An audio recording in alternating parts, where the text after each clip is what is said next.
Daqui a pouco. Imediatamente, nós vamos iniciar a nossa sessão cultural, a tertúlia de hoje. A apresentação vai ser feita pelo acadêmico Geraldo Mota, que vai falar sobre a formação de um grande cirurgião. Depois, na sessão Preservando a Memória, nós vamos ter duas apresentações. O acadêmico Olavo Pires de Camargo vai falar sobre o patrono Flávio Pires de Camargo, e o acadêmico Gilberto Luiz Camanho vai falar sobre o seu patrono, que é Marco Martins Amatus. Então, nós vamos passar a primeira palavra para o Geraldo Mota, que vai falar sobre a formação de um grande cirurgião. Por favor, Geraldo. Muito boa noite. É para mim um prazer, uma honra poder falar para vocês, enfim, para todos os meus queridos amigos acadêmicos, a minha querida acadêmica, e que eu tenha essa oportunidade. Eu, antes de começar, eu gostaria de falar, eu acho que no final a gente vai ter a oportunidade de falar sobre o Zé Carlos.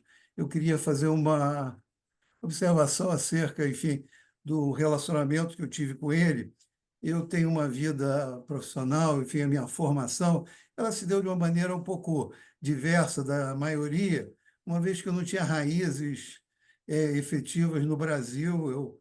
A única relacionamento que eu tinha era do professor Paulo César Schott, que era muito amigo do meu pai, e que sugeriu que eu deveria ir para fora do Brasil, que foi o que eu fiz. Um dia eu voltei e me orientaram que o Dr. José Carlos Afonso Ferreira, secretário da SET à época, era a pessoa com quem eu poderia me dirigir, apresentar os meus papéis, enfim, os documentos, as coisas que eu tinha, para quem sabe eu poder fazer minha prova das botes na categoria de avulso, né? Então, eu o procurei e ele foi uma pessoa assim, maravilhosa, ele me ajudou por demais e dessa forma eu fiz minha prova das botes e a partir daí nós nos tornamos amigos, quer dizer, amigos, nós dois e a família, nós tínhamos enfim, um hábito nas nossas férias de irmos esquiar e fomos muitas vezes juntos, fomos a diversos lugares, né, nos Estados Unidos esquiar, enfim, a gente teve uma convivência muito, muito boa. E eu queria, então, enfim, fazer essa demonstração de agradecimento, de carinho pela pessoa que ele foi. Bom, a minha vida profissional ela se divide assim, meio que em duas partes. Essa segunda parte, que tem um pouco mais que 20 anos, eu atuei no Instituto Nacional de Traumatologia e Ortopedia, quem eu reconheço toda essa possibilidade de fazer uma apresentação dessa natureza acerca da formação de um grande cirurgião. Esses são meus conflitos de interesse, eles não têm nenhuma, são todos de natureza ou intelectual ou institucional, por todas as sociedades e instituições que eu já tive a oportunidade de participar. A nossa agenda hoje, ela se torna enfim, nós vamos tratar qual é o objetivo dessa apresentação. Eu vou falar um pouco da história da cirurgia e algumas passagens da história da cirurgia, como o Olavo, algum tempo atrás, mostrou a história da medicina. Eu acho que na história da cirurgia tem algumas coisas que são importantes para essa discussão. Quais são os modelos para a formação de um cirurgião? Quais são as características necessárias à formação de um grande cirurgião? As características dos que necessitam ser treinados e quem somos nós? Qual é a importância da competência do sistema? E, por fim, as conclusões. Em algumas oportunidades, nós temos um trainee em cirurgia reconhecido como tendo mãos maravilhosas. Dessa forma, devemos acreditar que ele tem os predicados necessários para se tornar um grande cirurgião? Ou é somente a extrema destreza o que é necessário?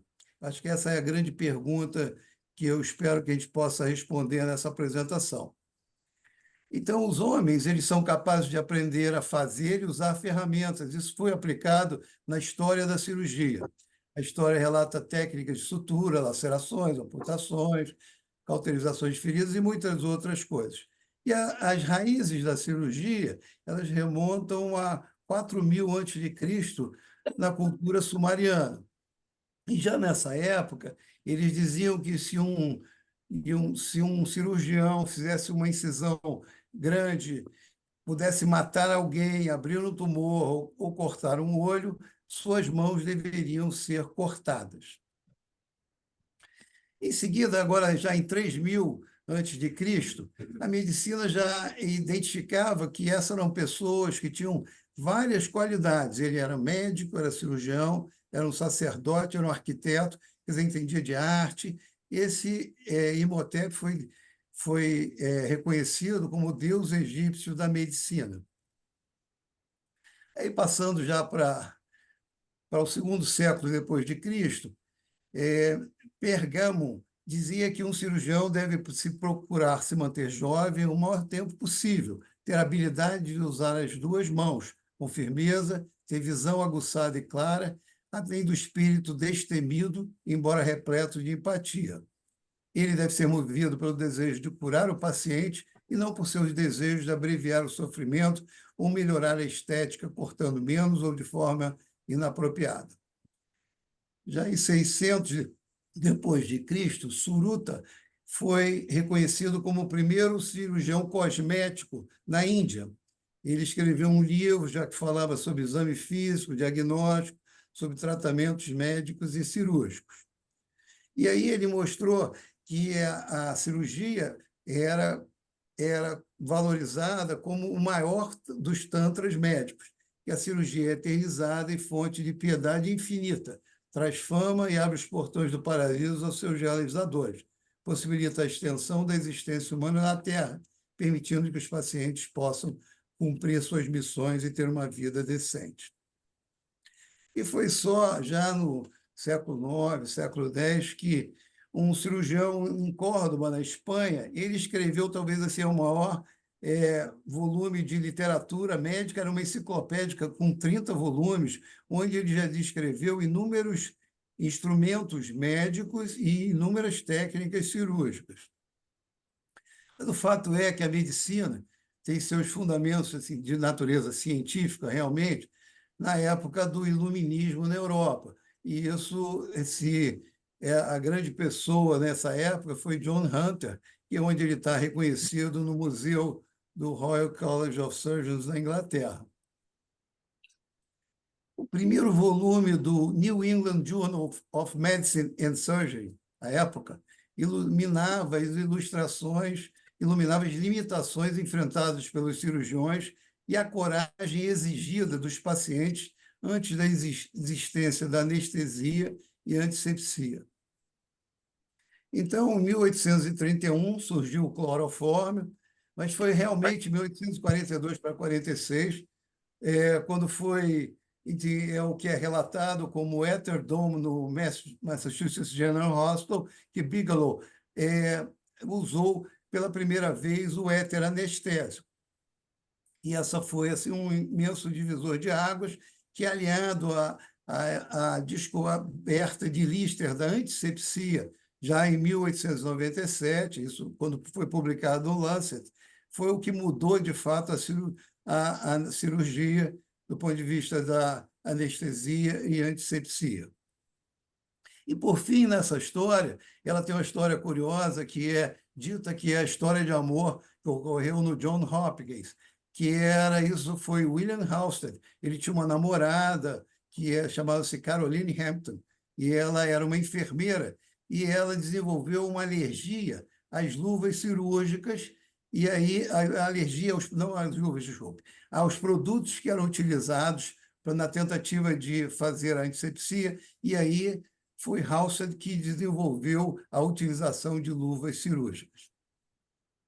E ele tinha uma afirmativa muito interessante, que ele dizia que a única arma que o doente inconsciente tem para imediatamente retalhar um cirurgião incompetente é a hemorragia.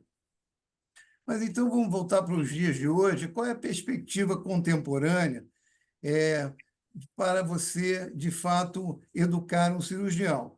E Atul Gawande, que é um cirurgião geral, era um estudioso de vários assuntos, ele atua no Brigham, em Boston, em Harvard Medical School. Ele dizia que era necessário você ter habilidade técnica, um julgamento seguro e um nível de consciência e dedicação. E aí ele discute quais são os modelos para o ensino da cirurgia. E aí o modelo tradicional, que era da cirurgia de mama, que era os paradigmas tradicionais da cirurgia. você aprendia técnica cirúrgica, biópsia, até a mastectomia, mas esse não é o modelo que a ciência quer nos dias de hoje. E daí, hoje em dia, na cirurgia da mama, se utiliza várias outras tecnologias, terapia hormonal, diagnóstico genético, drogas para quimioterapia, biópsias e novas técnicas de um ar. Então, o modelo, de fato, você tem que reconhecer que o modelo ele é multidisciplinar. Então, o modelo da cirurgia da mama nos mostra que nós não somos especialistas de uma técnica, porque o risco de nos tornarmos um técnico e cada vez mais nós teremos um menor protagonismo na decisão de qual seria a melhor estratégia para tratar um doente em particular. Aí ele vai para o modelo da cirurgia geral, que é mais ou menos o mesmo modelo. Você deverá aprender tudo o que pode ser feito com bisturi. Hoje em dia, existe uma série de outras técnicas, como técnicas endoscópicas, e a necessidade de um cirurgião geral ter conhecimentos de terapia intensiva. E o risco, mais uma vez, é a visão muito convencional de um cirurgião.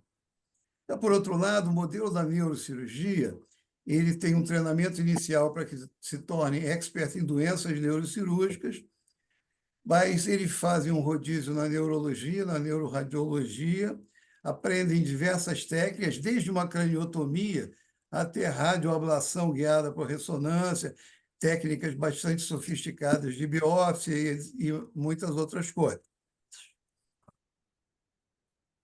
Então, como deveríamos formar um cirurgião se nós não estamos utilizando as vantagens de sabermos como pessoas adquirem habilidades técnicas diferenciadas?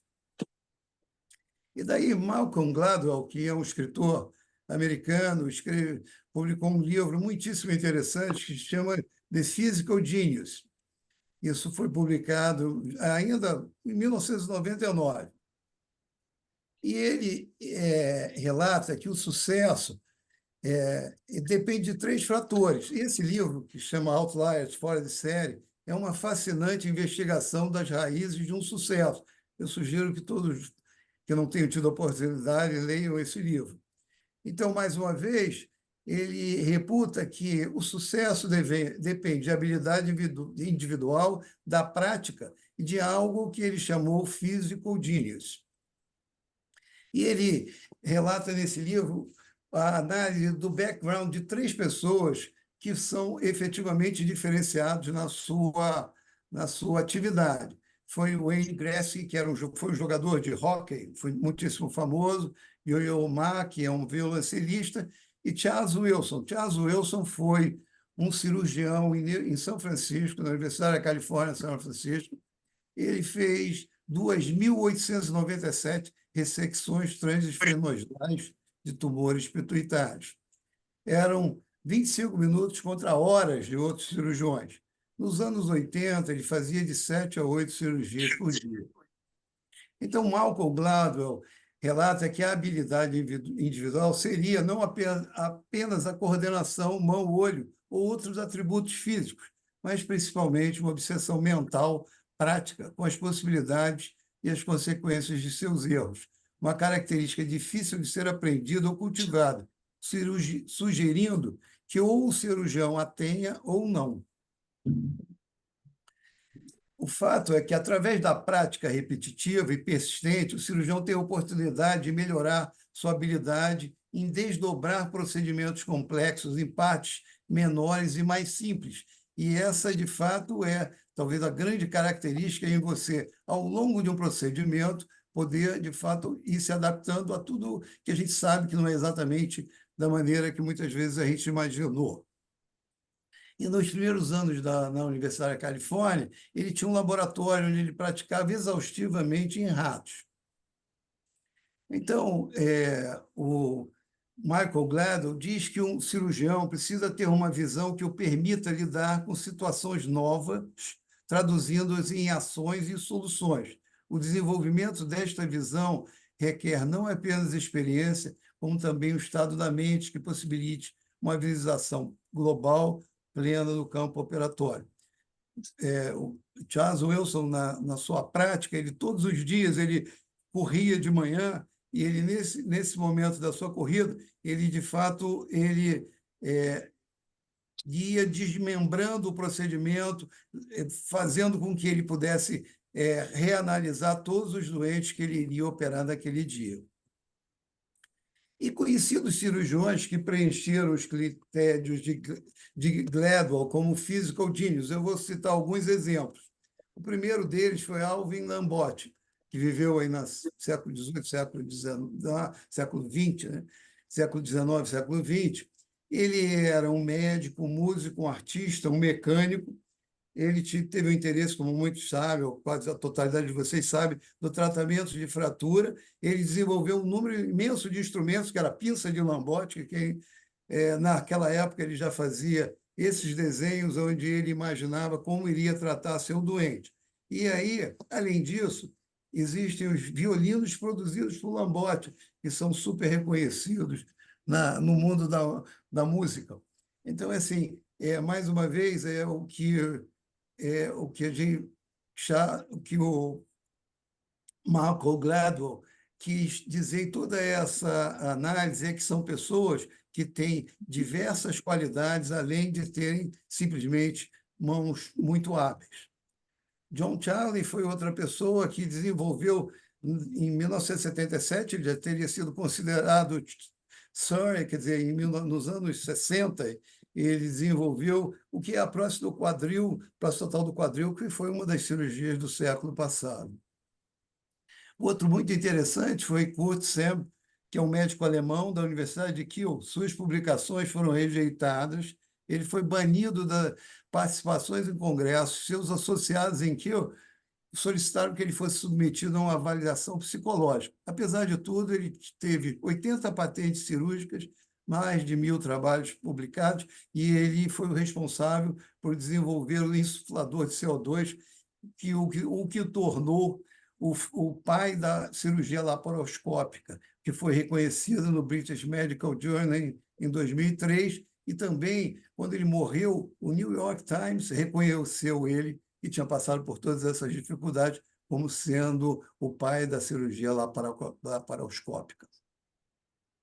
O outro exemplo disso seria o Michael de Baker, que operou mais de 50.000 doentes. Ele foi reconhecido por sociedade, pelo governo americano, foi reconhecido pelo mundo como o pai da cirurgia vascular. Então, os requisitos para o cirurgião atingir um ponto alto no século XXI, qual seria? É necessário dominar uma série de técnicas, são técnicas minimamente invasivas, técnicas convencionais, radiologia intervencionista versus cirurgia, se a capacidade de selecionar quais são os doentes que têm indicação desse ou daquele procedimento, quais são os limites entre a cirurgia aberta e a endoscópica, a cirurgia robótica e a cirurgia aberta, quais são o que as drogas, esse eu acho que é um dos futuros aí da medicina, o que as drogas irão suplantar a necessidade de alguns doentes serem operados. E nós temos hoje em dia a oportunidade de treinamento em laboratórios, que era algo que no passado isso era algo que não existia. Mas assim, e quem são as pessoas? E aí, entrando assim, eu acho que no próximo tópico que a gente caminha para o encerramento dessa apresentação, e quem são as pessoas que necessitam ser treinados nos dias de hoje? É a geração Y, a geração Z, que são pessoas que têm uma grande compreensão da tecnologia, uma abertura social à tecnologia, sentimentos de insatisfação e insegurança, por outro lado, quanto ao futuro da economia e da política. Então, eles são impacientes, com planos ambiciosos não sendo atendidos. Eles procuram muito mais profissões atreladas ao mundo da tecnologia, que seguem com força e muita atratividade. Procuram profissões que permitam uma ascensão rápida, que não é o caso da medicina. E a medicina demanda mais tempo para que você possa chegar ao topo. E aí, assim, quando a realidade ela é maior do que as expectativas, o que a gente, na verdade, você vai se defrontar para a aposentadoria e que são aqueles que têm mais dificuldade com a tecnologia Porque, por outro lado, a geração Z e Y tem extrema facilidade. Então, qual é o futuro desse impasse? O futuro é assim, esse final feliz ele é possível e ele é essencial, porque nós precisamos entender tudo isso para que a gente possa se adaptar e que a gente tem que criar uma forma de ter uma única linguagem, uma linguagem onde a gente possa demonstrar aos mais jovens qual é a nossa importância no ensino da medicina. E eu acho que esse talvez seja também um outro recado. Essa é a nossa obrigação. E aí, uma vez que isso ocorra, nós teremos uma combinação das qualidades de cada uma dessas gerações, o que será fundamental para que a gente tenha sucesso. E aí, por fim, o que mais nós precisamos do treinamento no século XXI? É o que se chama de competência do sistema. Foi realizado um estudo onde se avaliou o risco em 10 hospitais, isso no sistema dos hospitais de veteranos nos Estados Unidos, onde se avaliou os 10 hospitais com os maiores percentuais de complicações cirúrgicas, com os 10 hospitais com o menor percentual. E aí a conclusão disso é que o percentual de complicações não estava relacionado à diferença em treinamento ou experiência dos cirurgiões, mas sim o que se chama de competência do sistema, que é reconhecer a importância do treinamento dos jovens médicos em liderança, em habilidades administrativas nos programas de treinamento cirúrgico, porque nós temos que imaginar que nós formamos pessoas que irão treinar outras pessoas e assim por diante. Então, essa é possivelmente algo que também está muito fora da medicina, porque muitos de nós dizem, não, eu só trato de medicina, eu sou cirurgião, eu não quero me envolver em nada de natureza administrativa. Pois o fato é que a gente precisa e tem que transmitir, porque o mundo hoje em dia é muito mais competitivo, muito mais exigente, e o médico do futuro, com certeza, terá que conviver com essas exigências. E aí, por fim, assim, Aaron Rosenberg é um cirurgião especialista em artroplastia enfim, que tem sua prática em Chicago, no Rush, e ele publicou esse artigo já em 2006, muito interessante, onde ele faz algumas afirmativas. E elas são: cirurgiões, como outros adultos, podem aprender com a prática e com os desafios proporcionados por cenários mais complexos. Entretanto, predicados psicomotores são só um dos componentes para o sucesso do cirurgião. Intuição e inovação são também ingredientes importantes, difíceis de ensinar e aprender. O principal ingrediente para a prática bem-sucedida e melhoria da técnica cirúrgica, como em outros setores da vida, é a motivação, competitividade e vontade de melhorar associada a rotinas apropriadas. E, assim, a criatividade ela é reconhecida por muitos. Essa é uma afirmativa do Dr. Bono, que é um professor na Universidade de Oxford, da disciplina do pensamento, onde ele afirma que não há dúvida que a criatividade é o recurso humano mais importante de todos. Sem criatividade não haveria progresso e estaríamos sempre repetindo os mesmos padrões. E agora, mais recentemente, Mo Bandari, que é professor de cirurgia na Universidade de McMaster, que ele tem a cadeira de evidência, medicina baseada em evidência, medicina ortopédica baseada em evidência, ele diz que a criatividade é essencial para aproveitar o poder de novas tecnologias, desenvolver novas técnicas, dispositivos e práticas que caracterizarão a experiência cirúrgica do futuro. E até, eu acho que muitos de vocês devem saber, o Dr. Bandari, ele será agora em abril, ele foi escolhido ser o novo editor em chefe do JBJS. Então, portanto, assim, eu caminho para o fim e eu gostaria de fazer um reconhecimento. Eu, na minha vida, durante meu treinamento, eu tive a oportunidade de ter sido o primeiro brasileiro que foi fellow do Dr. Jesse Jupiter em Harvard, no Massachusetts General Hospital. E ele me inspirou em fazer essa apresentação. Essa é uma festividade em Harvard, há alguns anos atrás, quando ele passava, enfim, não para se aposentar, mas ele deixava de ser exatamente o chefe do serviço lá no MGH, e aí ele fez uma apresentação que foi parecida com isso, era uma coisa muito mais rica na história, e ele, enfim, dividiu comigo com a grandeza que ele tem, muitas dessas imagens que eu mostrei a vocês. Isso tudo está no imenso, no maravilhoso Museu da Medicina que tem no MGH, aqui se vocês verificarem nessa imagem. Quer dizer, esse é o prédio lá do moderno, do MGH, e aqui o que se chama lá do Gray Building do Massachusetts General Hospital, onde ocorreu tudo isso aí, desde onde é o Weather Dome e muitas outras coisas maravilhosas que existem lá. Por fim, muito obrigado. Assim, foi uma honra poder fazer essa apresentação a vocês. Eu espero que ela possa ser, enfim, interessante para todos vocês. Essa aqui era um dos cursos de cirurgia que nós fizemos no INTO durante anos e anos. A gente estava operando lá, fazendo dentro da minha área de interesse. Eu, hoje em dia, tenho, de fato, interesse em artroplastia, que seja do ombro, do cotovelo e do joelho, e essa era uma das nossas atividades curriculares lá. Muito obrigado e uma boa noite a todos vocês, e eu estou aberto a qualquer comentário que possa ser feito. Obrigado, Geraldo. Parabéns pela qualidade da apresentação. Eu sugeriria que a gente fizesse as duas apresentações do Preservando a Memória, e depois a gente abriria tempo para discutir, debater com calma a apresentação do Geraldo e quem quiser fazer comentários sobre o Preservando a Memória na sequência. Então, nós vamos passar a palavra direto ao Camanho, que vai falar sobre o patrono da cadeira dele, que é Marco Martins Amatuzzi. Camanho, por favor.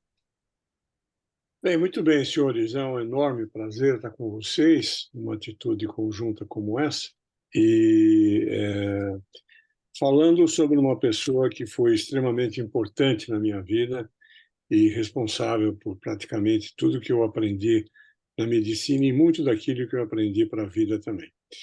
Os dados sobre o Marco Amatuzzi são dados que vocês têm acessíveis na bibliografia dele, no nosso livro, né? É um indivíduo que nasceu em 1935, formou na Faculdade de Medicina de Ribeirão Preto, ele não formou em São Paulo, embora morasse em São Paulo. E em 1962 ele trabalhava no Hospital Anchieta, fazendo um estágio, e quando ele foi convidado pelo professor Napoli para trabalhar no Instituto de Ortopedia e Traumatologia da Faculdade de Medicina da Universidade de São Paulo. Naquela ocasião, o Instituto era dividido por áreas. Era homens, mulheres, meninos e meninas. Vocês veem como a ortopedia era pobre. A gente conseguia dividir apenas por sexo e se era maior ou menor. Nós tínhamos muito pouca coisa para resolver e conseguimos. Hoje seria praticamente impossível fazer isso, mas naquela ocasião era assim. E o Marco ele começou trabalhando no grupo de joelho, no grupo de homens, fazendo a área de joelho. Não havia nem por sonho uma sugestão que isso acontecesse. Nós estamos em 1962, 63. Com o progresso dele dentro do hospital, era um jeito muito interessado, muito dedicado naquilo que ele fazia. O professor João Rossi, que era um homem muito interessante, sempre com novidade, sempre com coisas diferentes para fazer. Eu e o Tarcísio conhecemos muito bem ele, vivemos próximo dele muito tempo. Um jeito um pouco aloprado, até de certa maneira, em algumas situações meio perigoso com as ideias que ele tinha. Mas muita coisa nova veio em função dele. E uma dessas coisas foi a pneumartrografia. O diagnóstico na cirurgia do joelho era uma coisa difícil. As queixas não eram claras, o exame clínico era positivo em várias coisas iguais. Então, com alguma frequência, as cirurgias eram feitas sem que o diagnóstico fosse preciso e se operava o paciente ou de forma inadequada ou sem haver necessidade de haver cirurgia. E a pneumatografia era um exame, não feito por ortopedistas, claro, mas que se desenvolveu, você injetava ar e contraste dentro do joelho, injetava IPAC e o ar, e fazia radiografias em posição de frente, perfil, rotação interna e rotação externa. E com isso você conseguia visualizar razoavelmente bem os meniscos pela imagem negativa que dava pela presença do contraste e sugeria alguma coisa em relação aos ligamentos, embora estava muito longe da precisão. Com esse instrumento, nós começamos a fazer, agora já eu entrando no grupo de homens como residente, pneumatografias às sextas-feiras. As pessoas que não sabiam o diagnóstico dos seus pacientes com patologia do joelho mandavam para fazer esse exame miraculoso que a gente fazia e nós mesmos interpretávamos e dava um diagnóstico de ou lesão do menisco, ou lesão. E com isso nós começamos a receber um número muito grande de pacientes e se criou o que em 1970 passou a se chamar de grupo de joelho. O grupo de joelho foi talvez um dos primeiros grupos do Hospital das Clínicas, onde havia a busca dessa especialidade. Nós nos reuníamos às sextas-feiras de manhã e depois às quintas-feiras à noite. Isso por um fato muito simples. Quinta-feira à noite era o meu plantão, no pronto-socorro do Hospital das Clínicas, e sexta-feira era o plantão do Marco, no mesmo pronto-socorro. Então, a gente estudava, fazia reuniões na quinta-feira à noite. Na sexta de manhã, eu conseguia, saindo do pronto-socorro, uma sala de ambulatório, víamos os pacientes, fazíamos a pneumatografia no ambiente do pronto-socorro, que não era muito legal nem muito adequado, mas nós fazíamos, não tinha muito o que se criticar, porque era uma coisa boa para se fazer. Dessa forma começou o estudo da patologia do joelho no nosso instituto. Isso foi atraindo pessoas, várias pessoas chegaram, várias pessoas saíram, estudando a cirurgia do joelho em diversas situações, em diversas possibilidades, e essa especialidade foi crescendo. E teve um fato interessante, ela começou a crescer no Brasil inteiro.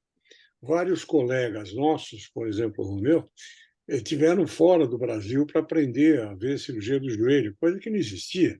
Nós não tínhamos cirurgia do joelho aqui. Tinha na Inglaterra, ele teve com o Paul Croft, que era um bom especialista de joelho, cuidava do joelho de crianças naquela época na Inglaterra. E assim, vários outros especialistas se dedicaram a isso e eles se congregavam nessa reunião que ocorria nas quintas à noite ou nas sextas de manhã.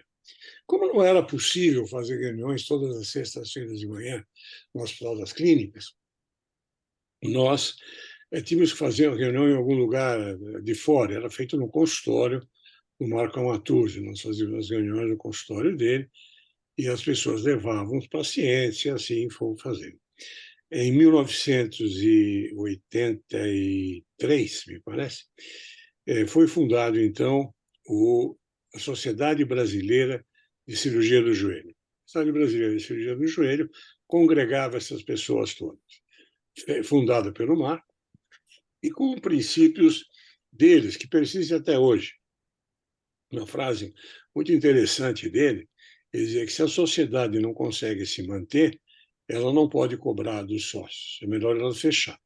Então, ou ela se mantém os seus cursos, congressos, publicações, ou ela fecha. E assim, ela nunca cobrou anuidade, nem mensalidade de ninguém, continuou não cobrando. As pessoas, para entrarem na sociedade, tinham que ser eleitas como pessoas que se interessavam pela cirurgia do joelho. Não era por nenhuma outra razão que não fosse isso. E se é uma coisa que o Marco não era político, era um italiano com grossa, que por qualquer coisa ele dava um coice numa pessoa.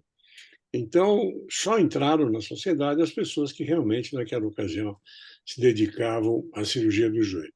A carreira dele foi seguindo na vida profissional, de tal maneira que ele fez mestrado, na época não era mestrado, né? Fez doutoramento, fez livre docência, e nessas duas fases ele foi crescendo dentro da carreira acadêmica, dentro do Hospital das Clínicas. E no Brasil se tornou uma pessoa extremamente importante na fundação dessas sociedades, nos primeiros congressos que aconteceram. Houve, sem dúvida nenhuma, problemas. Havia ciúmes, havia brigas, havia coisas, como quando qualquer coisa nova se coloca, né? A artroscopia, na ocasião, apareceu, era um divisor de águas, quem fazia artroscopia, quem deixava de fazer artroscopia. Mas, sem dúvida nenhuma, essa sociedade foi crescendo e, sem dúvida, eu sou obrigado a valorizar muito a liderança do Marco. Houve uma época, no fim dos anos 80, que ele teve uma mudança de comportamento muito estranha, muito poucas pessoas souberam o que aconteceu, na verdade, com ele. O fato é que ele mudou completamente, se tornou uma pessoa agressiva e se afastou da sociedade, vindo a voltar para o convívio da medicina e de tudo com toda a intensidade, em 1996, quando ele se transformou professor titular da Faculdade de Medicina da Universidade de São Paulo. E, dessa maneira, esse cargo, de certa maneira, trouxe ele de volta ao convívio dos colegas e muita coisa que foi feita naquela ocasião foi perdoada por essa nova função que ele ocupava. Nessa nova função, ele foi muito interessante, foi um indivíduo que valorizou demais o pós-graduação, coisa que na ortopedia não tinha muito valor, ele valorizou demais a qualificação das pessoas. Ele tinha muito isso na personalidade dele, porque o pai dele havia sido professor universitário, chamava-se Atílio Amatuzzi, o pai dele.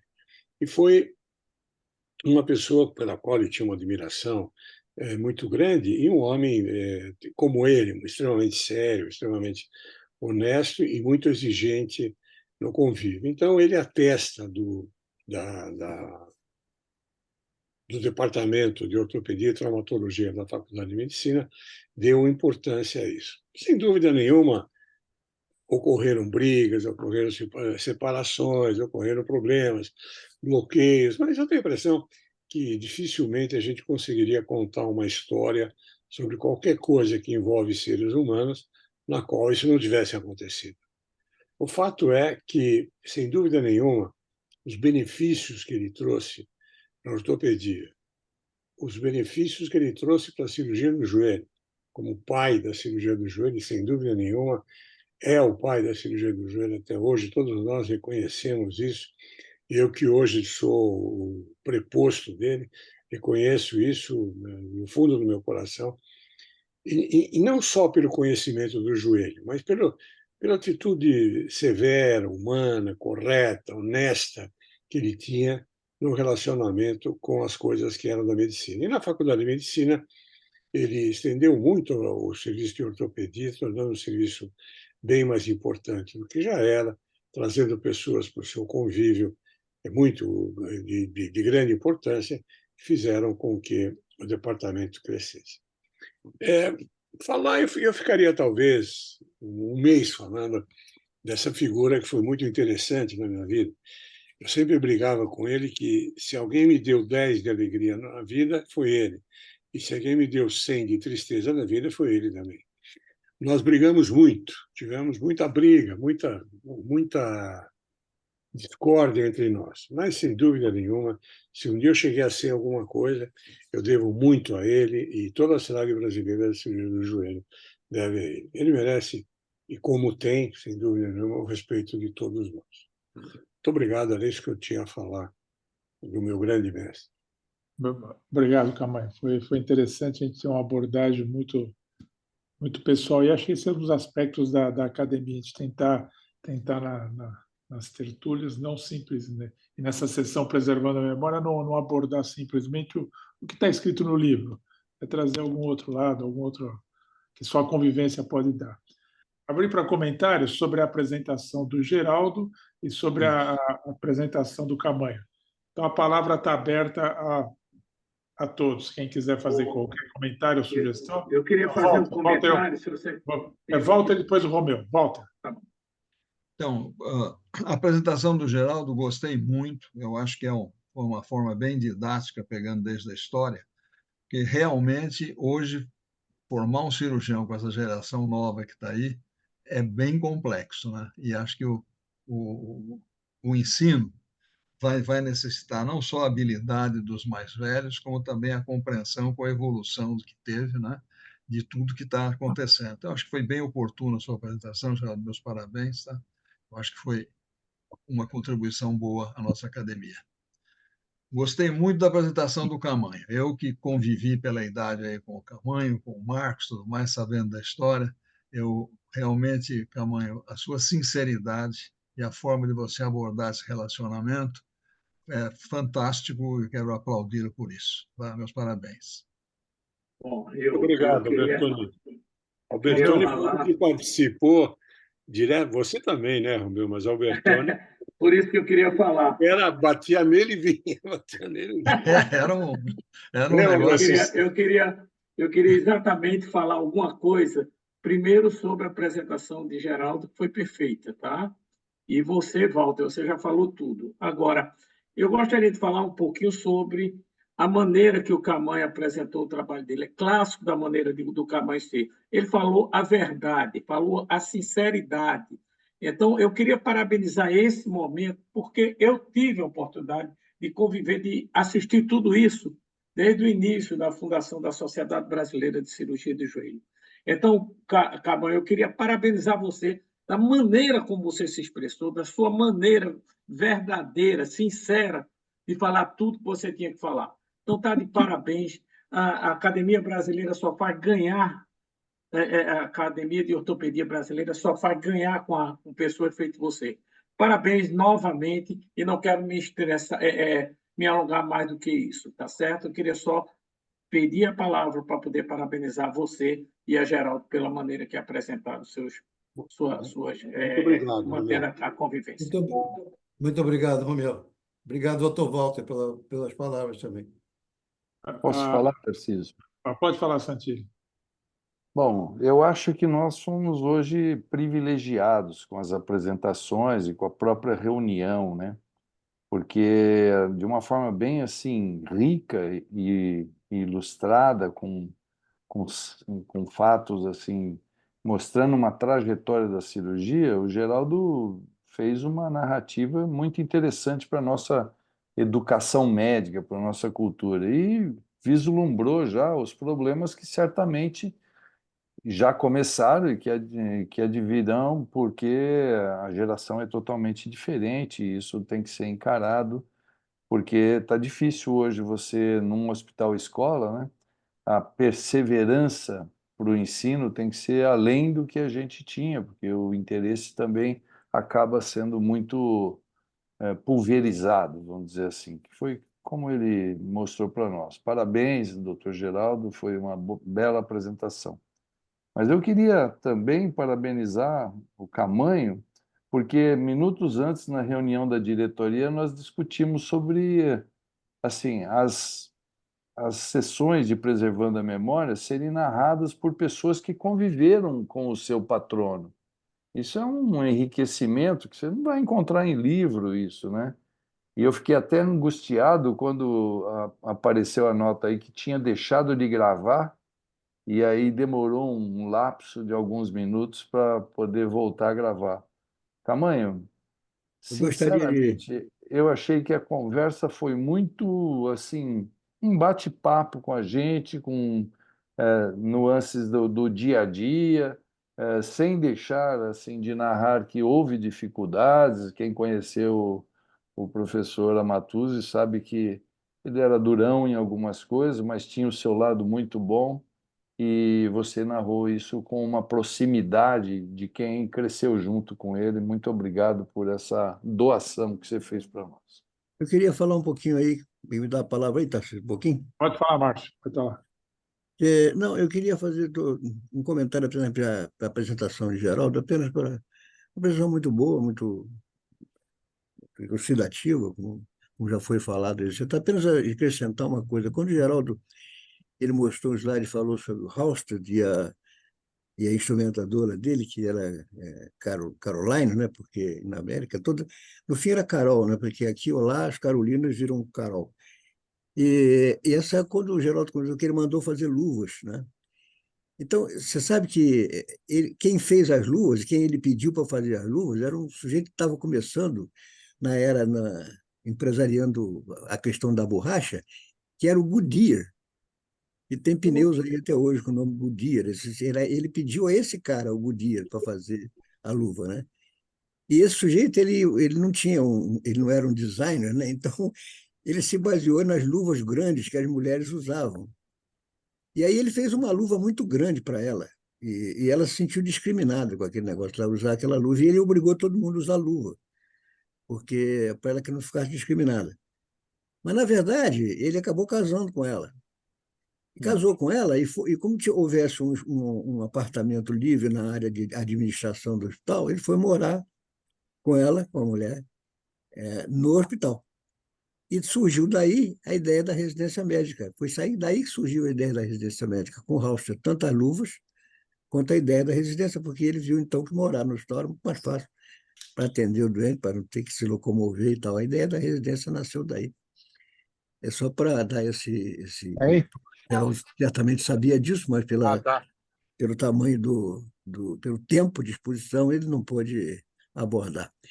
E com relação à fala do Camanho, eu achei também muito bom. Tomara que todo mundo pudesse fazer dessa forma, tivesse tido a oportunidade de conviver com os seus respectivos patronos, né?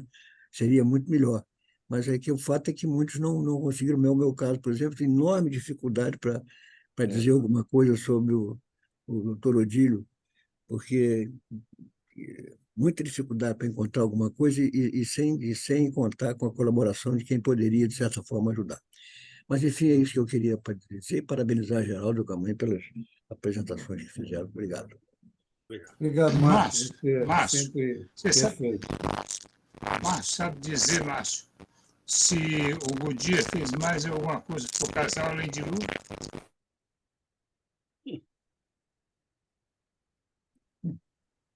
Geraldo, você quer fazer um comentário, Geraldo?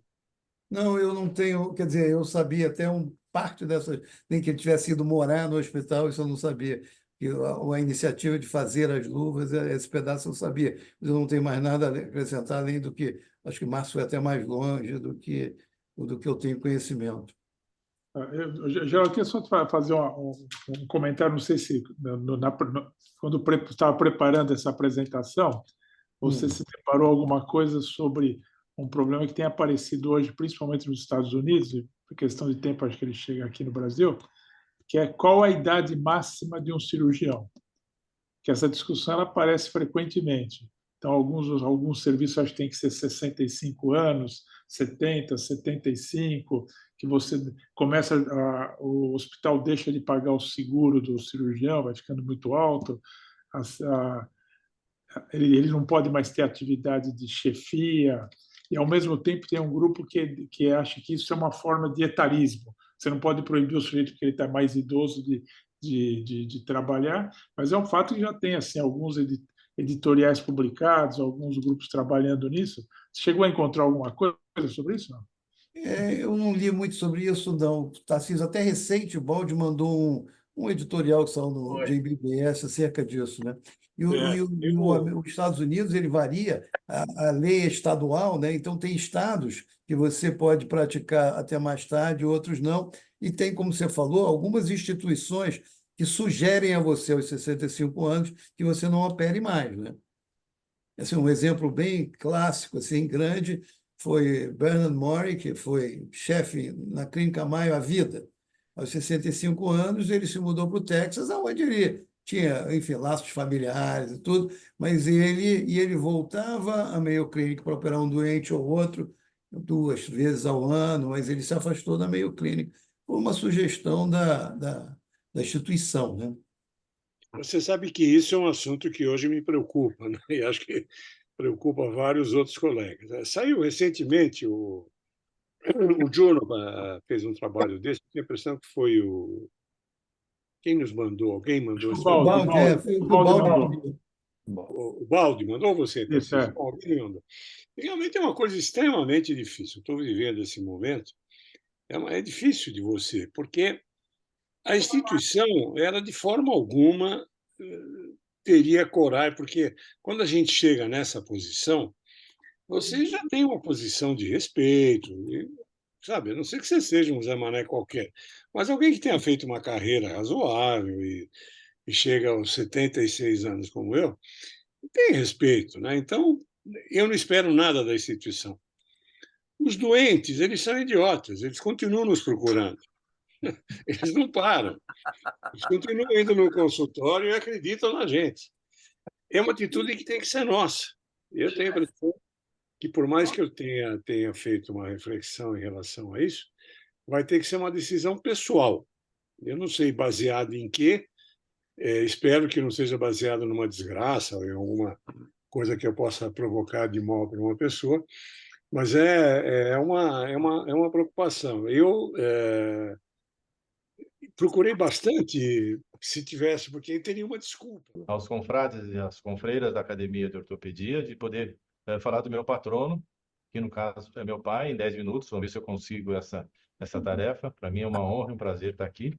E então, falar do Dr. Flávio aqui, eu convivi muito próximo a ele desde pequeno.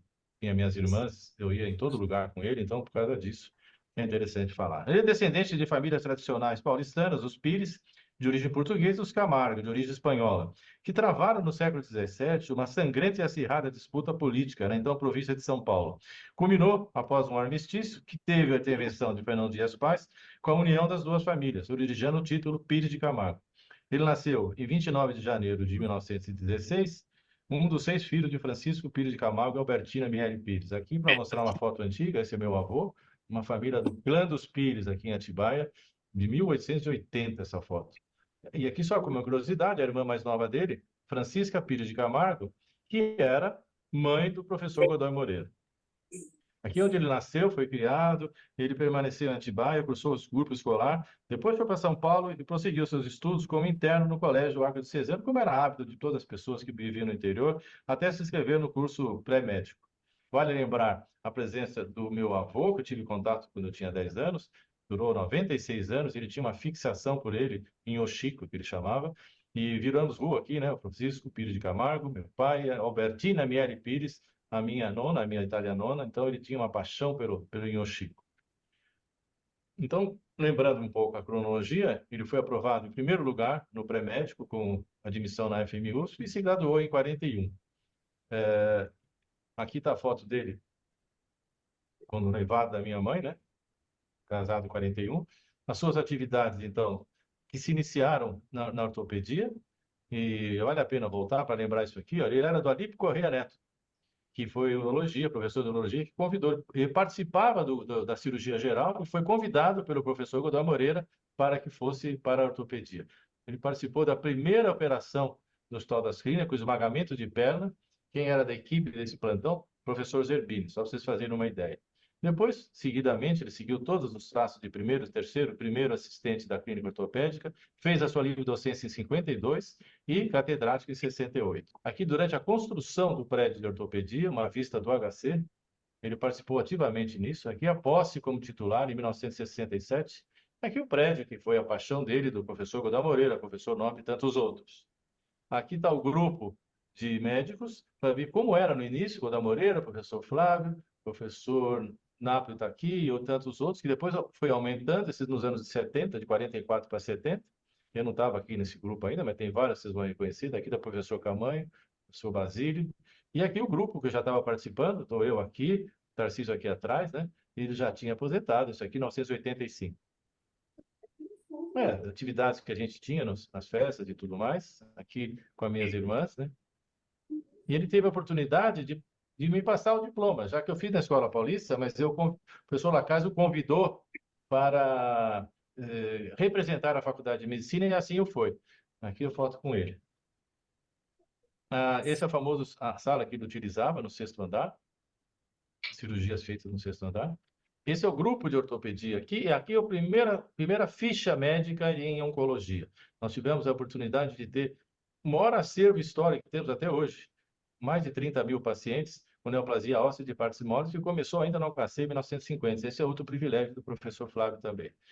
Se for falar das várias áreas em que ele atuou, é incrível, né? Trauma, ele introduziu no Brasil e na América do Sul a ásteo de Kuntscher, modificando-se durante a tese dele uma haste bloqueada, como eu vou mostrar a seguir. pértese, a cirurgia de vascularização por enxerto por diversão e também atuou na pseudartrose congênita. Em 52, fez o primeiro enxerto, alo-enxerto nos tumores ósseos. Em 52 já existia os primórdios do banco de osso e foi feito em 52. Até em coluna ele atuou, nos casos de espondilite oncorizante, botava em decúbito ventral, fazia quase que às cegas uma osteotomia entre L3 e L4, corrigia o paciente e colocava um gesso por 3 meses. Tem vários casos, chegou a ser publicado.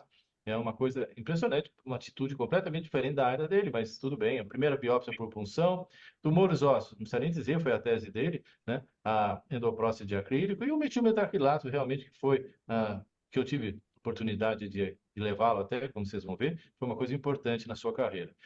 Pioneiro também no Brasil, Orlando Pinsoso e tudo, mas ele foi um dos primeiros a fazer a artroplastia de quadril e de joelho, a partir de 64. Então, tem uma atividade incrível acadêmica e as publicações não fazem jus ao que ele já fez, como naquela época não tinha esse esquema de publish or perish. Se fosse assim, ele teria muito mais publicações. Aqui está um dos trabalhos da punção. Ele desenvolveu essa primeira coisa para fazer punção óssea e era assistente ainda da clínica, com 50 casos operados. Tumor de cera gigante, extremidade distal do lado, ele fez aqui um enxerto da tíbia, do rádio, para fazer uma artrodese. Essa é a dissertação, a tese de livre docência, aqui para mostrar só o primórdio da haste bloqueada. Ele abria uma canaleta por dentro da haste de Kundt e abria aqui abaixo do isco para evitar a rotação.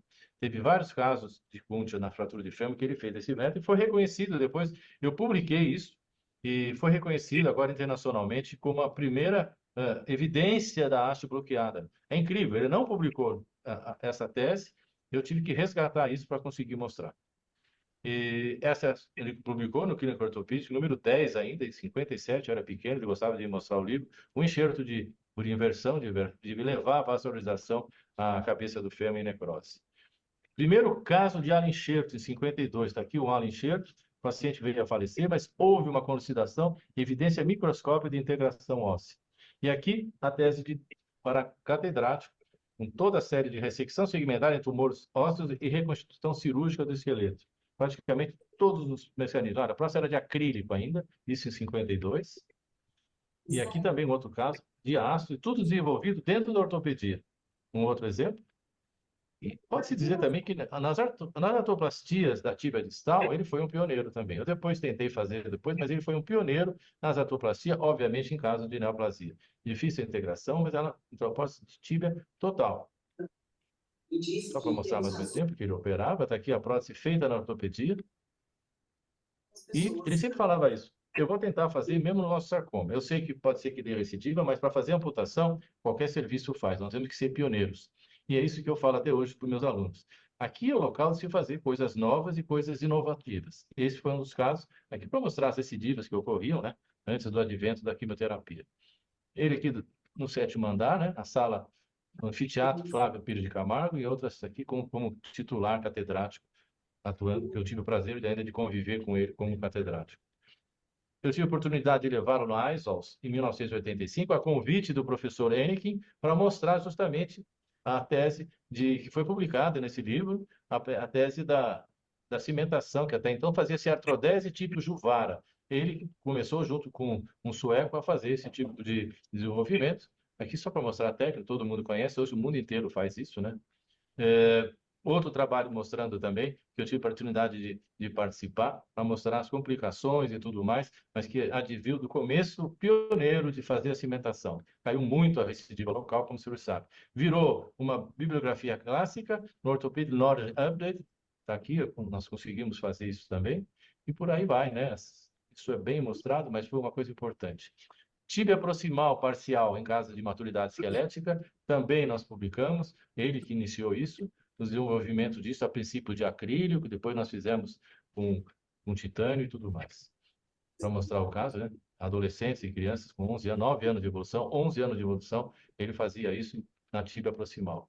Aqui já aposentado, em congresso internacional que nós tivemos junto com a Mayo Clinic, eu já era professor, e aqui atividades da família, né, com a minha mãe, na fazenda comigo, a foto da família toda, aqui no bunker dele, essas são minhas irmãs, a Rita, a Regina, estão bem até hoje. A fazendola, que foi a outra paixão dele, além do Hospital das Clínicas, né? Minha família. Aqui aspectos da fazendola que eu consegui manter até hoje. Espero conseguir por mais tempo. A capela da Nossa Senhora Aparecida, ele era devoto da Nossa Senhora Aparecida, ele fez a capela em 55, eu refiz e retronizei em 1990. Essa é uma paixão dele, minha também, que eu herdei dele com muita honra, né? Tá aqui tremulando no grande pavilhão verde, dentro da fazendola. Ele era tão nervoso que não conseguia assistir o jogo. Nem eu, né? Porque ele mudava o rádio quando tinha um ataque do adversário. Aqui no nosso bunker, o cofre do meu avô, a escrivaninha do meu avô, todas as ruas que tem o nome da família, né? Aqui todas as nossas ancestralidades e tradições. Quando ele fez 80 anos. Só para mostrar, né? As tradições devem ser mantidas, a procuração da sua formatura, Francisco Pires de Camargo, o pai dele. Uma foto para mostrar. Tradições devem ser mantidas, eu pelo menos acho isso. Infelizmente, ele não assistiu a minha colação como professor titular, aqui foi na posse, né? Mas eu fiz questão de trazer a foto dele aqui, meu cunhado, minha família, meu cunhado, a Vera aqui. Então foi uma coisa de muito orgulho. Ele sempre falava para mim isso. Você não passou pelas agruras que eu passei. Para você sempre teve esse caminho suave. Essa foi uma cartilha que todo mundo estudou na época. Ele usava isso aqui. Eu estou mostrando que realmente para ele foi muito mais difícil, mas para mim também não foi muito fácil, não. Sempre as outras gerações falam isso, mas a gente teve muitas agruras.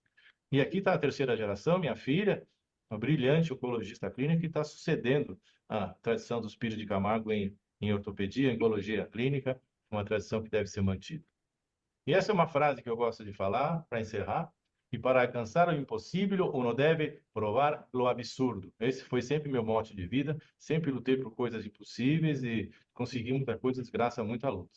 Muito obrigado. Parabéns, Olavo. Foi muito interessante transmitir todo o teu sentimento seu em relação a seu pai. Eu tive a oportunidade de conviver muito com ele também. A palavra continua aberta aos demais acadêmicos. Se alguém quiser fazer um comentário, pode ficar à vontade aí. Não, eu queria parabenizar, obviamente, a todos, Geraldo, professor Camanho, professor Olavo, e dizer que realmente nosso grande desafio como educadores é formar essa nova geração de cirurgiões que vem vindo por aí. E para isso é a questão de mudar um pouco a maneira como nós fomos educados. Isso é quebrar um pouco os paradigmas. Nós temos que procurar entender as gerações, entender que agora não é mais o foco no que nós queremos ensinar, mas sim no como, o que eles devem aprender, né? E cada vez mais conseguir falar a linguagem e utilizar a linguagem deles. Esse que é o nosso desafio. Mas nada disso substitui o exemplo e a nossa atuação. Acho que isso é fundamental. A nossa presença no dia a dia, pelo exemplo, é que acaba formando não os bons cirurgiões técnicos, mas os bons médicos. Acho que é isso que está faltando um pouco nos nossos assistentes mais novos. Esse compromisso de mostrar, pelo exemplo, como nós devemos nos comportar e atender e operar os nossos pacientes. Esse é o grande desafio que a gente tem. E dizer que eu vivi junto com o professor Camanho, né? O professor Camanho foi meu chefe no grupo da tarde, um grupo que começou em 1989 e que nós vivemos todos os desafios que ele enfrentou muito de perto, inclusive na minha banca de doutorado, onde ele, como meu chefe, quase não conseguiu participar da banca de doutorado. Mas dizer que as palavras do Camanho refletem muito bem a realidade, e ele apresentou de uma maneira muito elegante como foi a trajetória do professor Marco Matucci. E parabéns, professor Olavo. Acho que não merece mais assim, estender aquilo que eu falei. O professor Flávio foi um exemplo também. E ele era uma pessoa, eu pude conviver com ele no consultório, junto com o professor Tarcísio. A gente fez foi logo no começo, fizemos consultório, eu atendia na clínica do professor, e era muito divertido aqueles momentos entre as consultas, conversar com o professor Flávio, que era uma pessoa completamente diferente daquilo que ele era dentro dentro do departamento, naquela sala, com toda aquela aura de professor titular. Era uma pessoa muito agradável no trato diário e assim, foi muito gratificante. Parabéns, professor Olavo, também. Obrigado. Ótimo. Muito bom. Posso falar aqui uma coisa? Sim, Adalberto. Vou parabenizar Geraldo, ele realmente falou de um livro que eu também recomendo, Outline, de Peter Attia. É um livro bem atual sobre isso tudo que ele falou. Ele mostrou algumas coisas. Eu estou acabando de ler esse livro. É um livro que vale a pena vocês lerem para entender essa dinâmica atual. Quanto ao doutor Amatuzzi, lógico que eu não tive nem um décimo de convivência que Camanho e o pessoal da USP teve, mas eu tive a oportunidade de participar de uma diretoria de Dr. Carlos Mesquita, em que o Dr. Amatuzzi também participava. E eu, pela fama dele, eu era bem mais jovem, bem jovem, eu tinha realmente medo dele. Mas durante o tempo da diretoria e posterior, eu encontrei uma pessoa extremamente agradável, simpática, acessível, com uma inteligência muito e que me ensinou várias coisas, não só na medicina, como lidar com pessoas. E então, assim, eu acho que Camanho falou, ele teve uma época que passou um pouco assim mais tumultuado, mas eu tive a oportunidade nesses anos de 2000 até ele morrer, e depois ele começou a correr o Brasil com a Dona Maria Luísa falando de aula, né, sobre didática, e eu tive com ele várias vezes, em vários momentos, inclusive aqui em Salvador, e ele, para mim, foi uma pessoa sempre muito agradável, muito simpática, e que aquele medo que eu tive, eu acabei perdendo, e ele se tornou, no final, uma pessoa muito minha amiga, e eu tinha muito carinho, e ele também tinha por mim. Então, só para dar um testemunho do outro lado que a pessoa também teve, né? Mas é isso aí. Obrigado. Alguém mais para o uso da palavra? Walter, quer falar alguma coisa? Eu quero só retomar rapidamente, como um testemunho, o problema da idade de parar o cirurgião. Eu convivi, na minha vida, com 3 professores, né? Eu tive minha formação com o professor Ivo Define Frascar, que era sobrinho, assistente, sucedeu o professor Define na Escola Paulista de Medicina, mas que faleceu precocemente. Ele era o assistente do professor Define no consultório. E o professor passou a trabalhar na minha clínica ortopédica Pinheiros, quando faleceu o Ivo, e teve o consultório lá até o seu falecimento. O Define, com 75 anos, ele estava operando, eu auxiliava. O tempo foi passando e ele foi passando os casos, e realmente, de maneira bastante consciente, antes dos 80 anos ele parou de operar, os pacientes vinham, ele me chamava, apresentava, eu operava. Professor Graner, com quem eu fiz cirurgia de mão, aos 70 anos, conscientemente foi a surpresa. Não vou operar mais. E para não cair na tentação, deu baixa no CRM. Certo? Decidido. Certo? Viu? Professor Raul Tubianá, na França, com quem eu fiz aprimoramento de cirurgia de mão no Instituto Francês. Aos 78 anos, numa reunião de lá, ele chama o pessoal dele e passa o bisturi para o mais novo assistente dele, que era o Francisco Brunelli, filho do Brunelli velho, certo? E entrega para ele o bisturi e fala, daqui para frente você vai operar meus casos. Eu segui esse exemplo. Eu, depois dos 75, eu chamava o falopa, apresentava o paciente e eu acompanhava. Até ajudava, mas eu já não operei mais como titular. E agora, aos 83, eu fechei o consultório. Para mim está bom, eu fico nas academias agora. Tá bom? Então, esse é o lado que eu queria falar para vocês. E aproveitar agora a oportunidade para lembrar que nós vamos ter agora a sessão solene de posse do Rames, não é, como titular da academia, e nós vamos ter também nessa sessão a posse de 2 membros honorários, Ronaldo Aze e o Ivan Ferrareto. O Rames vai ter como padrinho dele o Márcio, que acho que ele já deve ter falado com ele, né? O Ronaldo vai ser acompanhado e a biografia dele vai estar pelo Sobânia, não é?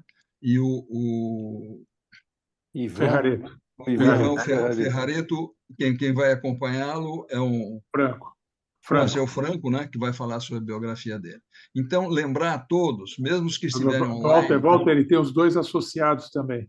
Tem os 2 associados, pelo nosso estatuto, são os presidentes eleitos da SBOT, entram como membro associado.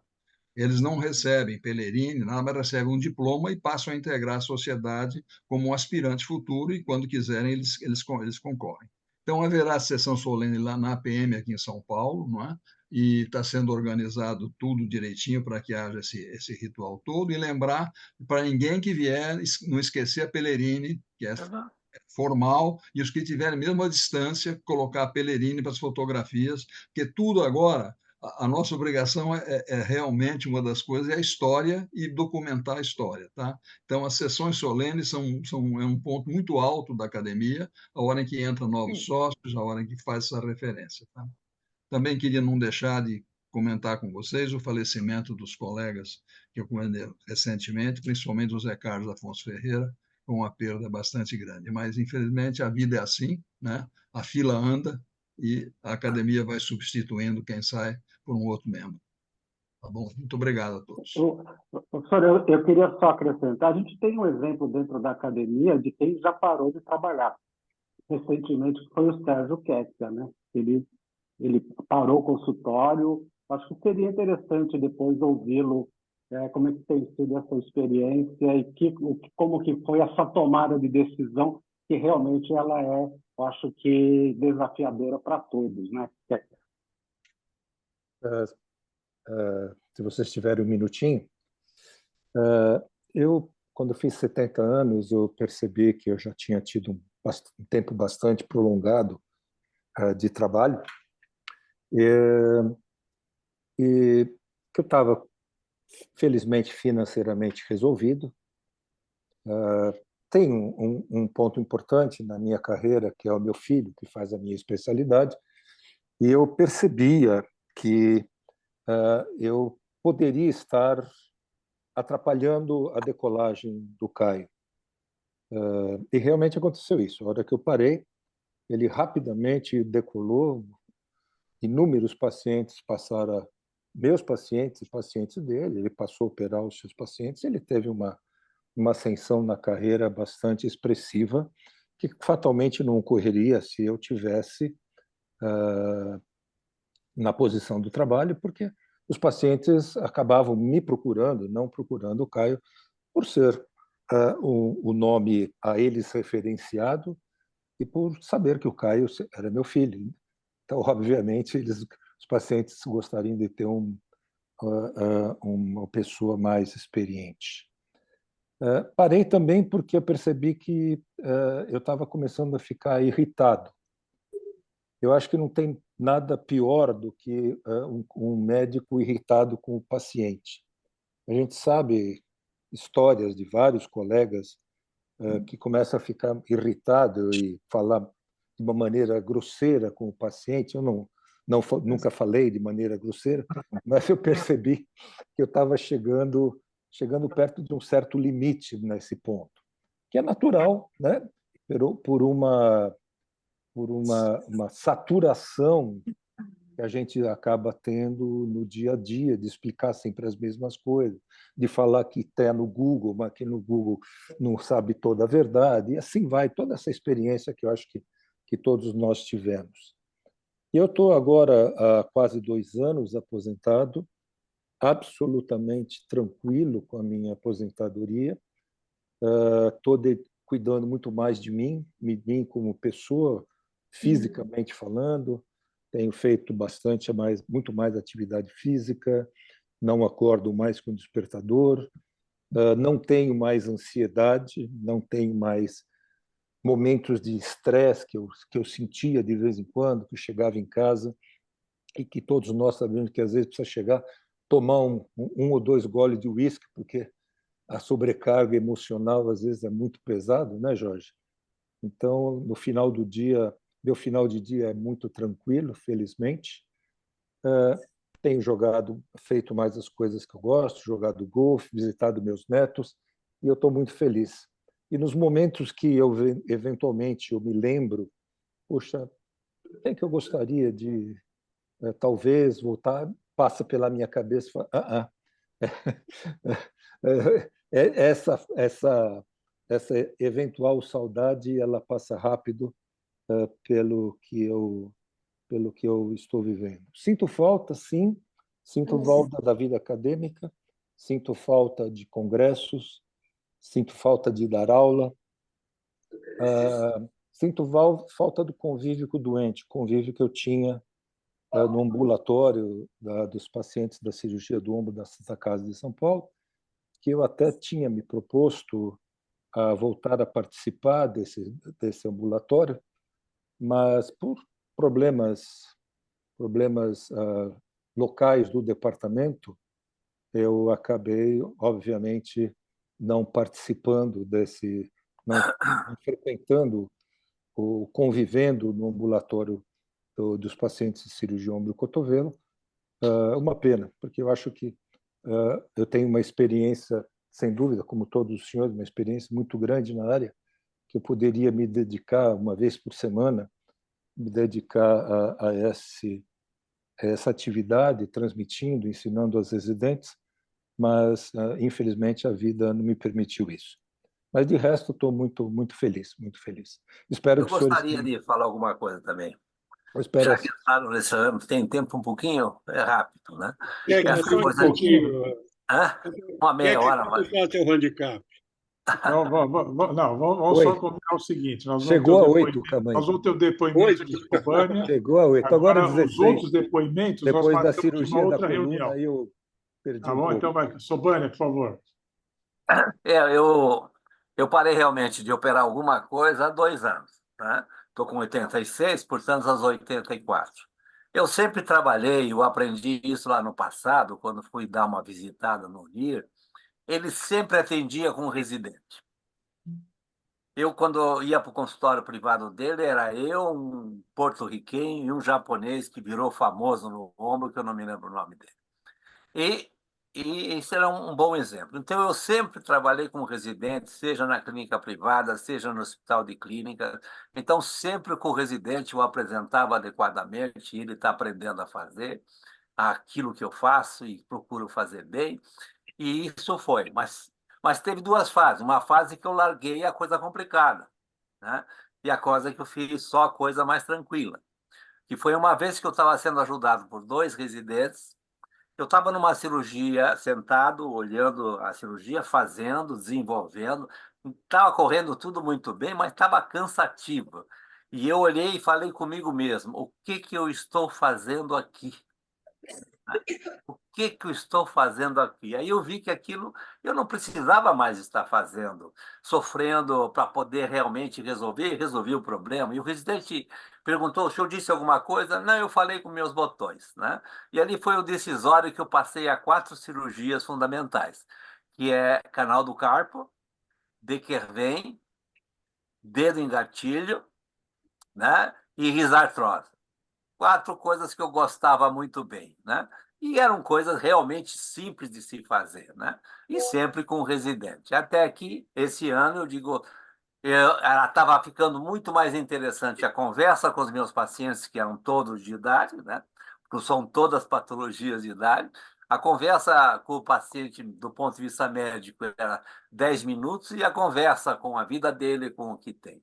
E dentro disso, eu verifiquei que, e aquilo que eu tenho lido muito, o que está faltando e nós temos que transmitir é o humanismo.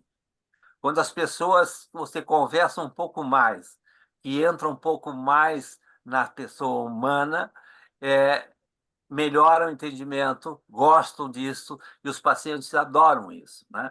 Eu me lembro que em 79, num congresso americano, uma jornalista, Anna Quindlen, do New York Times, advogada, que foi convidada para falar o que ela entendia de medicina, de ortopedia, ela disse uma coisa: senhores ortopedistas, por favor, olhem nos meus olhos novamente. Esse punho que o senhor está examinando é meu. Esse punho é meu, entendeu? É meu punho, é meu ombro, é meu joelho, é o meu quadril. Isso que eu quero que vocês olhem nos meus olhos novamente, né? Então, era mais ou menos isso que eu tenho. E realmente depois chegava, e sempre trabalhando pelo menos um dia por semana com meu filho, que é aquilo que o Kekia falou, né? Já estava passando toda a coisa complicada e eu ficava só na coisinha pequena, e a coisa mais complicada já ia passando para ele, e hoje está totalmente com ele, e está sendo um excelente profissional. Obrigado pelos depoimentos. Passar para... Walter, quer encerrar? Eu acho, Tarcísio, que está bem, foi uma sessão bastante produtiva, né? E insistir com todos que estiverem fora de São Paulo, que puder fazer o esforço de vir para a nossa sessão solene, será ótimo. Se não, estaremos com todos online, os que não puderem comparecer, tá bom? Então, no mês que vem nós temos sessão online, e em maio estamos voltando com a tertúlia, tá? Uma boa noite a todos, muito obrigado pela presença.